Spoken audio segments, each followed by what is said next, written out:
Of course, we need to continue talking about Michigan's gigantic win over Ohio State. Just about no one saw it coming. If you watched me, then you heard about a little of the narrow path that Michigan had to navigate in order to get a win. But if you also tuned in to any of the Sam Webb shows with Devin Gardner, you've heard something similar. So guess what? We're bringing on our old friend DG to talk about it here on this episode of Locked On Wolverines.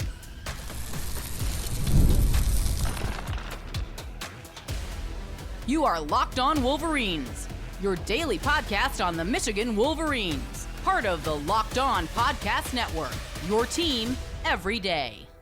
Happy Tuesday. We are back and doing it. Locked On Wolverines podcast, part of the Locked On Podcast Network, where it's your team every day. I'm your man on the ground, Isaiah Hole, publisher of Wolverines Wire through USA Today Sports Media Group. And you see over to my side there is the man, the legend, Devin Gardner, former Michigan quarterback, number 98.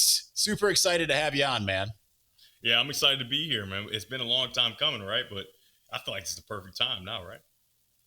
I mean, like, we have to go way back. I was like, we started this thing up at Oak Park High School, right? Like back in 2018. You still look as handsome as ever. I am like 50 pounds heavier than I was back then. So but you know what? I'm smarter than I was back then. I can talk ball better. I don't know if I'm smarter, honestly. I think I might have lost some. I think you are, actually, because like the way that you're able to come at the game, I think has been extremely impressive, and especially that your calls.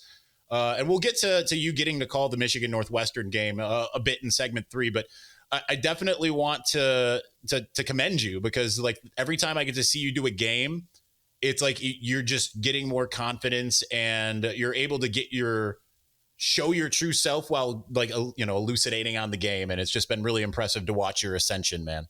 Yeah, I really appreciate it, man. But, you're a big part of it too. Getting the chance to do those sit downs, although there weren't 5 million people watching, right? I think that was the highest viewed game I had this year. Weren't 5 million people watching us. However, right, when that red light comes on, right, it's kind of a skill and an ability that everybody doesn't have. And I've just continued to kind of try to work on that. And I got those opportunities, like you said, at Oak Park High School and Coach Carter's office, that little corner with the trophies that are like falling apart, falling down. Remember that? Table was a little rickety, right? But look at us now. Yep. One of us is on is a massive superstar and rising in the Fox ranks, and the other one's me. So it's no.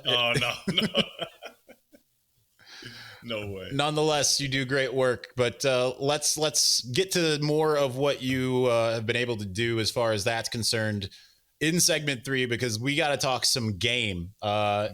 You know a little bit about what it takes to go in and play in the game, and how sometimes Ohio State might overlook a Michigan team that is not necessarily looking at a lot of postseason things, right? Like 2013.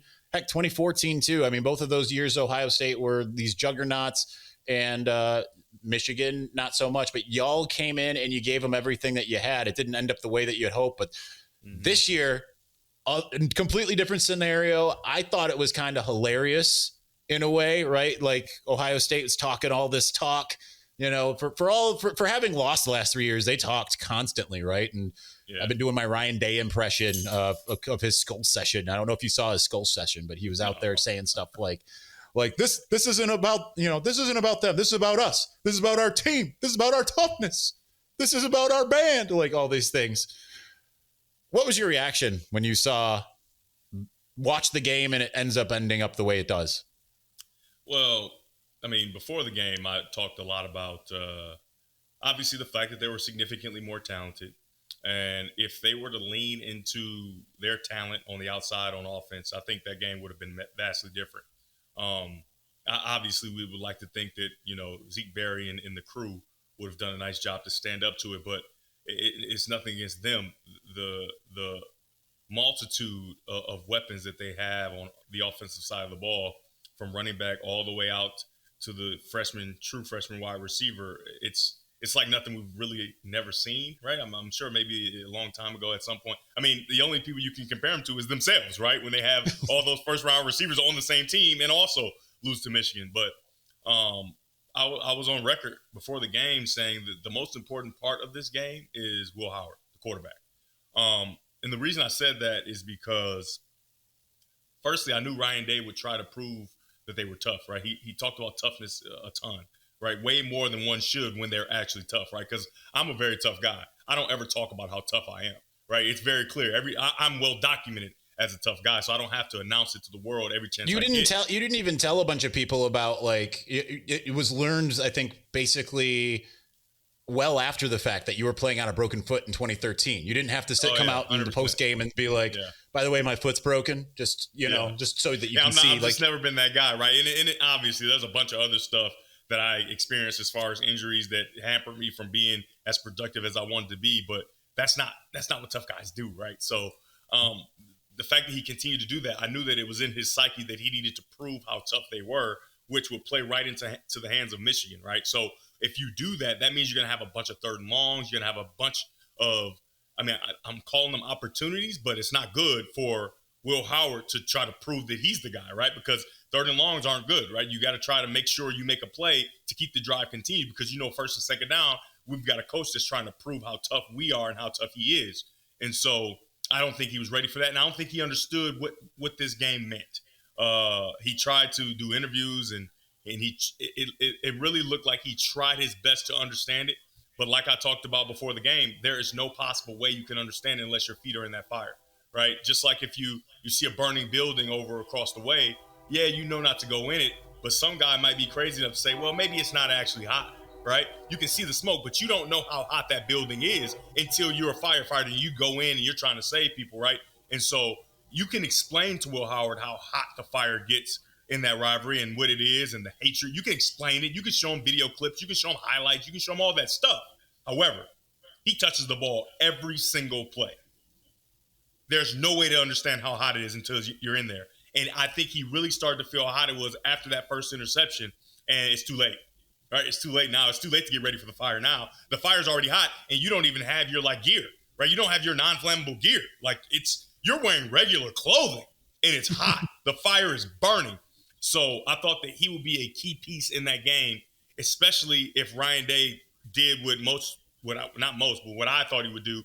And even with me believing and thinking that he would try to prove how tough he was and do all that running the football in the middle, I thought for sure he wouldn't do it because it was just too much of an advantage on the outsides. And for whatever reason, insecurity or whatever, he tried to run at what looked like the best player in America in Mason Graham and his tag team buddy, Kenneth Grant. They were exceptional. I don't think I've ever seen a better played defensive line interior game in my life. I mean, Mason Graham, he was taking the offensive linemen of Ohio State and just flinging them around. At one point, he chased down outside zones from the inside, right? And it was so impressive to watch. I think he really played himself into a top 5 pick, in my opinion. And then you look at the fact that Michigan doesn't have their top DB, right? And not only that, people are ignoring this. Their second top DB, the guy that ended the game the year before, he tore his ACL. Mm-hmm. So their top 2 guys in the secondary are absent. And they choose to run at the strength of the defense. Unbelievable to me. But Will Howard was put in a position where he had to make plays because they were behind the chains a decent amount, and he wasn't able to do it. He made a lot of mistakes throughout the game that were kind of uncharacteristic. And another thing that really made me think that about Will Howard is throughout this season, he hasn't played great. He's played good. He's played about as good as a quarterback should play when they have all the best players, right? But he hasn't played great, right? Obviously, the Oregon game, you can put it on the coach, you can put it on him, whoever it is. He has the football. You run out of time with a timeout, right, with a chance to win that game. And then against Penn State, doesn't play well at all. And they essentially win the game in spite of him. But even with that, he had this bravado of he's always the leader of hyping the crowd up and doing all this stuff. And I'm like, he's really trying to prove that he's the guy, even though he is the guy. And if you're still trying to prove you're the guy, if you're the guy, that's a problem, right? He is the guy unquestioned, and he's still trying to prove it. The game is not the game to do it. And it was on full display. I think you kind of saw that after the injury when he was running on the sideline and all of these things that he was doing and trying to get the crowd like hyped up. And yeah, it was a lot of like, I'm trying to show you that which I want you to see. And while he did score a touchdown on that very drive, that was because he has all the best players, right? I want to get to Ryan Day and some of the things that he did wrong, because like you said, it was like they got baited. Like Ryan Day went the opposite side of how he normally plays this game, maybe partially because of Chip Kelly. It's like he got baited into playing Michigan's game instead of playing their own, and I think that that's a really interesting thing to do. We'll get to that here in just a moment.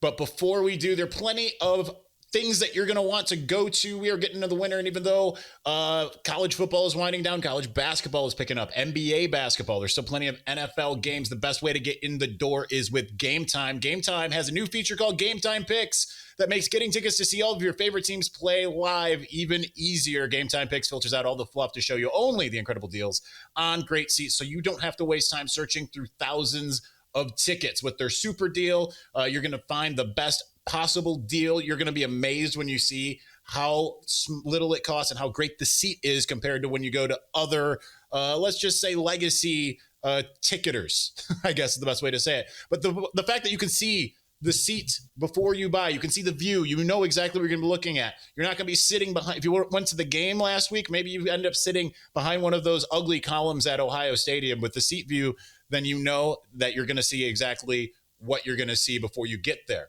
So take the guesswork out of buying tickets with Gametime Picks. Download the Gametime app, create an account, use the code LOCKEDONCollege for $20 off your first purchase. Terms apply. Again, create an account, redeem the code LOCKEDONCollege for $20 off.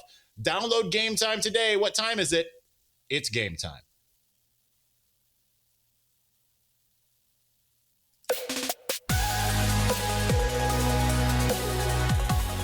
All right, my music's not playing like I'm asking it to, so we'll do that in post. All right, we're still here with Devin Gardner, number 98, old 98. I'm on record. People always ask, who are your favorite Michigan players? I can't narrow it down to one. It's UDG. It's Jordan Lewis. It's Donovan Edwards. Everyone knows Dono's one of my favorites just because he's become a friend, and we talk about Jesus together, and he's just an absolute amazing guy. But let's get back to the game, because Michigan somehow they had a narrow path. I watched your Monday morning quarterback after I recorded yesterday's show, and you talked a bit about just the narrow path, and there's the idea that Ohio State kind of got baited into doing these things, right? Like the 6-man boxes Michigan was showing up with and all of these things. But obviously, like, they had their best success and their only success in the game when they went up tempo and attacked the perimeter. And for some reason, Ryan Day, who normally wants to throw the ball, decided that the best recourse was to just keep slamming Travion Henderson and Quinshon Judkins into Mason Graham and Kenneth Grant. Yeah, I didn't understand it one bit. And I think that, everything, even basketball, football, everybody, the numbers, the analytics, right? Those are the things that you pay more attention to. And as a football guy, a guy that's been in the fire, sometimes there's a place for it. But there are other times you have to understand that the game, you have to think about the game, the players, not plays, not analytics, not numbers, right? And so the numbers said, I think for 23 straight years or, 23 straight contests, that whoever ran the ball better will win the game. And I think that they leaned into that way too much. This would have been the year, in my opinion, that changed, right? They could have run for 0 yards as long as they did the things that they are most comfortable doing, the things they've shown, throwing on the perimeter, and the things that Michigan have struggled mightily with. Even though they had improved so much, I don't think they improved so much that in my opinion, best receiving core in the country wouldn't be able to have the success that they wanted to have, at least enough to win the game. And so it was very, very baffling to watch, because the analytics says you got to run the ball to win the game. And now it holds true, right? Because Michigan ran for more yards. But you talk about baiting, right? And I think Wink Martindale deserves a ton of credit and a ton of apologies from people, because he was, cast aside, right? Oh, he's supposed to be the guy. He's supposed to be the guy that invented this defense. How can our defense not perform. Well, you got to think about it, right? Will Johnson's injured a bunch. You lose your vocal and physical and everything leader before the season even starts. And so Wink Martindale doesn't know these players. He doesn't know these players. He has to figure out who these guys are. What are they best at? And I think by the end of the season, everybody was in the position that they are best at. And I think he deserves a ton of kudos for that because Zeke Berry is a really good corner. You usually don't see a safety go down the corner. He wasn't playing great at safety. He's played really well at corner. And Makari Page, huge in this game. Wasn't playing that free safety as much, was more down in the box, right? The nickel, the guy that's basically a hybrid of a linebacker. And he put his big 205 frame in there. And it was so impressive to watch. If I remember correctly, three big stops on third down and then an interception. So I just think that Wink Martindale did an amazing job. But let's get back to the kind of dipsy-do, kind of hide your cards and kind of confuse them. They play cover two, and everybody remembers watching the Manning cast early when Peyton Manning would say, "Hey man, it's cover two. You got to run the football. Period." And you look at Peyton Manning's career, he would always get to a run when he saw those two safeties back. However, this is two safeties back with Mason Graham. You count him as two people. That's what I would do. And then Kenneth Grant, you count him as a person and a half or two people, right? So instead of 6, you got 2 more, right? So it's really 8 with 2 high. And then you start to bring those safeties down quickly because you show it's a run play. And then you add those guys. So you almost got 11, 12 guys in the box. That's not what you want. And so the analytics says in the what should happen is, yeah, you should have success because it's only 6 in the box and we're running the football. We got more guys, we got talented runners, all those things. But at the point of attack, when your center or guard is getting beat, well, he's eliminated. You don't even have that guy anymore, right? And so watching that with the iPads, it's so confusing how they allowed themselves to get sucked into we're going to run the football over and over again, especially the way their kicker was playing. It was a bad coaching job on all fronts. And so, I mean, every time they threw the ball, it was a pass interference or a big play, period, right? Until you put them in the position where it's an obvious passing down, and now our pass rushers can get after them. Mason Graham can do what he can in the inside, and the most uncomfortable thing for a quarterback is that middle of the pocket being soft. And when you got Mason Graham, the middle of the pocket is going to be soft. And they just didn't take advantage. Michigan played a lot of off coverage. They didn't take advantage of those quick throws. I didn't see many bubbles, right? The things that get the ball in your best player's hands, allow them to make plays. It was just, I mean, I know Ohio State fans are feeling the same way. Unbelievable what they did. Unbelievable. I think it was the biggest blunder in the history of college football.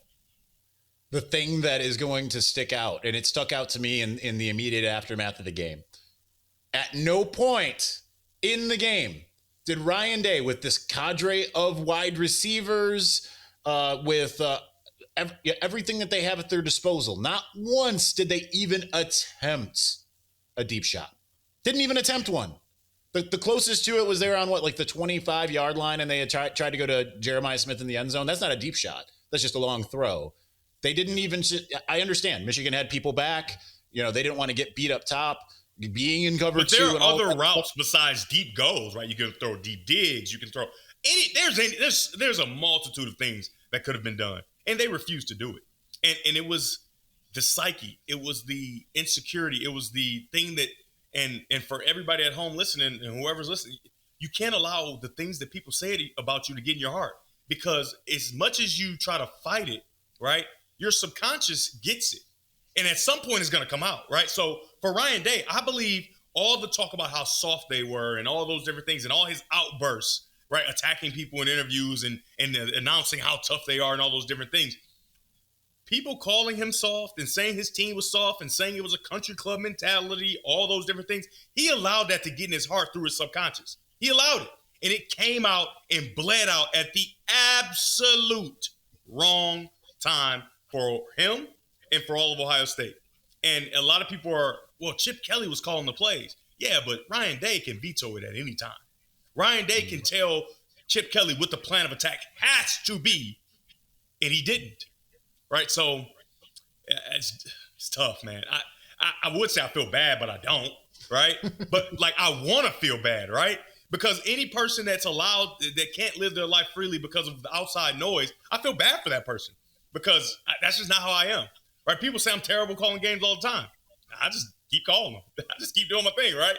And I feel for people who don't experience the ability to block out that noise. And I guess block out that noise is not even a good phrase just because you're going to hear it. I hear it. I see the bad stuff. I see the good stuff. But the people who are unable to put a cage around their heart to stop negativity from getting in, and they allow it, and then it leaks out, that's the thing that makes me sad. You know what? I get that. Like, and I actually prayed for Ryan Day on the way home. But at the same time, considering that, I've got my guy, Connor Stallions, who is firmly in belief that Ryan Day hired a PI firm to essentially ruin his career, his dream for his own personal benefit. I can't feel that bad for him when he continues to implode. I want to hear more about what it was like to finally call a Michigan game after this trajectory that you've been on and everything. So let's get to that here in just a moment. Before we do, get ready to tackle the NFL action with FanDuel, America's #1 sportsbook, because right now new customers can bet $5 and get $150 in bonus bets if you win.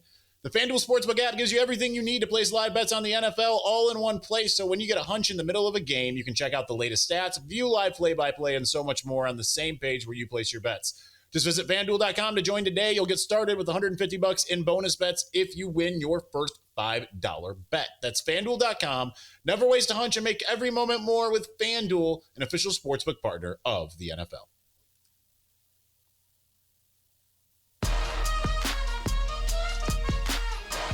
All right, DG, we've got a few more minutes here.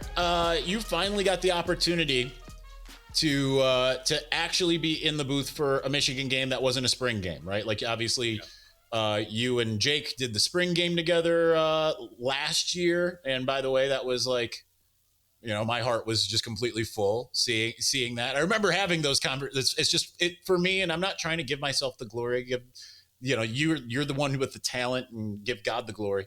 But it was just kind of amazing because I think back to those conversations that I had with both of you of like, hey, you want to give this media thing a try, just to be able to see you both together. And then it made my heart even more full to be able to see you do an actual game. What was that experience, getting to actually be up in the booth with the full 110,000 people, and you're calling a real game, and you're also presiding over Michigan's biggest win of the season? Yeah, I mean, it was such a blessing just because, I've been doing this, 4 years now on the national level. As you know, I started with high school football and different things like that. And honestly, as long as 5 years from now seems, 5 years is not a long time, right? And so to be able to, move up at Fox the way that I have, as quickly as I have, and I remember when I first started, I was 29, and so I was under 30, and I was the only person on the roster, both NFL or college, that was under 30. And honestly, I think I still am the youngest person on the roster. I think there might be somebody that came in now, but as far as analysts are concerned, I'm definitely the youngest on the roster by a decent margin. That in itself was great, but then getting a chance to go to the University of Michigan and call a game that mattered, in my opinion, right? Because a lot of people assume that, it was a foregone conclusion that Ohio State would do what they were supposed to do as far as using their weapons, and it wouldn't be a very easy task for Michigan, and maybe they might even get blown out, right? So Northwestern was the one who's like, we got to get this one so we can get postseason play. We've got to, right? And so getting a chance to be in the booth and watch Michigan, in my opinion, and not saying it was because of me, even though it seems like some decent juju, in my opinion, play the best game they played all year, including Davis Warren, and putting up 50 points against the team that I had my very first start in the big house as a quarterback against, where I threw a Hail Mary and won a game in overtime, my first of ever for both. And, I don't got to tell anybody, but I actually threw the interception to make us have to throw that Hail Mary. But that's neither here nor there. But to be able to, get that opportunity and them play so well and get a chance to, kind of put my football knowledge on display on that stage was really cool. I really enjoyed it. One one thing that I would say, and it was cool, I got to go with Pastor Robbie before the game. I didn't get a chance to talk about this during the game.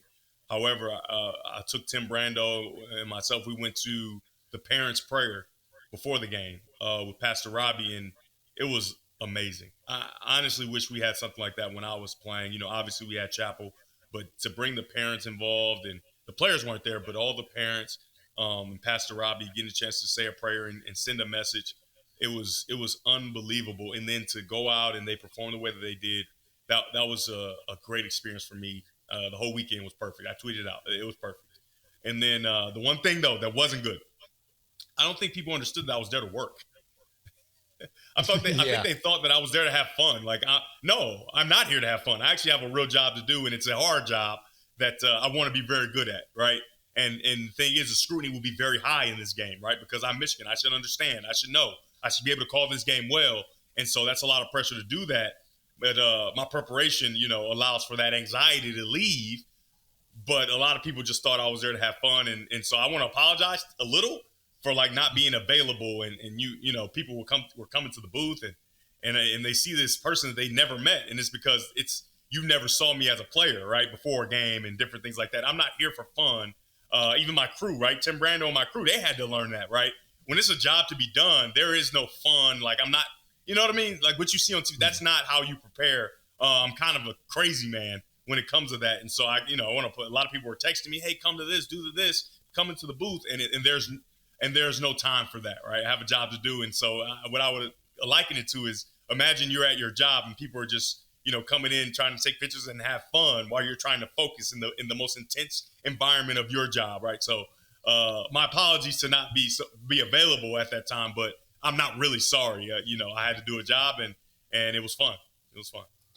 Well, I will say that there is one person in your crew who I do feel like had some fun, and that's Terry Richardson, because I saw him before the game and he was having a blast. But he doesn't have that pressure of being on the mic. he was out there. He was in the tunnel. He was goofing. He was doing all coming out, and I've got pictures of him getting this close to the camera, and he's doing all kinds of stuff and everything. He was out there having fun. He had fun for you, right? Surrogate. That's right. Fun. That's right. But once the game starts, it's fun, right? But before the game, that's not that. It's actually no fun, right?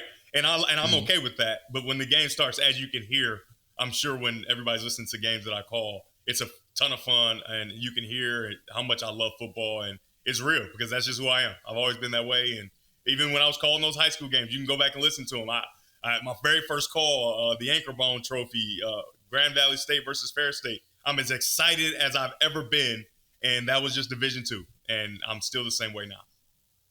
Well, I am insanely proud of you, and you get all the things that you deserve, and I just can't wait to continue to see you progress through this. I absolutely think even bigger and better things than what you're achieving now will certainly come your way. So just keep your nose to the grindstone as you have, and I think that the desires of your heart will certainly come to pass. But as for this show, thank you so much for joining. I can't believe I can't remember if I had you on when we were audio only in 2018. It seems like that had to have happened at some point because we did so many things in 2018.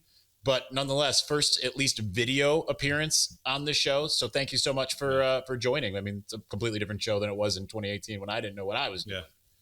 Yeah. Well, thank you. Thank you for having me, firstly, and then thank you for all the things you've done for me, and from when I was a recruit all the way to a player to now. I mean, it's been fun getting to know you and getting a chance to have those opportunities at Oak Park High School right around the corner, man, and sitting in Coach Carter's office. And Coach Carter was so gracious, right? Kicking everybody out, letting us do our show. And you got to bring some of that stuff back so we can see how terrible I was. I think it's probably, I hope, I like to think of it fondly in the idea that maybe it was better than we thought, but I don't know. It probably would be like, oof, oh, wow. Good thing we improved. Yeah, good thing. It is kind of funny when I think back to the old Locked On Wolverines, the first couple shows where I'm like, I don't even know what to do. How am I supposed to talk for 30 minutes? And now it's like, I mean, I do this every day, and it's just it's fun and it's a breeze most of the time. But yeah, it's just funny how we evolve. But Anyway, we're out of time, but thank everybody. I want to thank everybody for watching. Thank you for listening. Thank you to Devin Gardner for joining us today. We will talk to you again on Wednesday, early signing day. So certainly we're going to have some things to say about that. So we'll talk to you again. Talk to you then. Peace.